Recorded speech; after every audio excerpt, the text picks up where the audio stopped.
Okay, it is day 5 ng ating course training program for 10K sub 1. Ang workout natin ngayon ay aerobic endurance. Tara!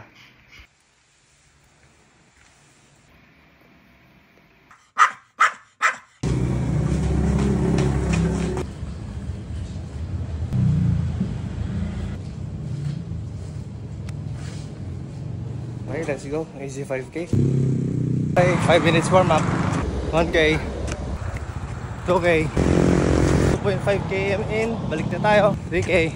Story time tayo. So, meron tayong pasyente na to. Ever since animal lang talaga siya. Never na-confine, never nagkasakit. Pero always nating in home service, no? Especially Doc Gemma, siya talaga ang hands-on dyan, and Doc Alex. Ayun. Dahil nga aso sila, they have a shorter lifespan kumpara sa humans. And everything comes to an end.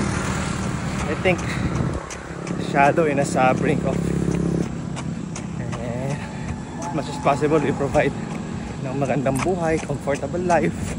Yan ang kaya namin gawin na sa pet. 4K, 5K aerobic endurance done. See you next video, guys.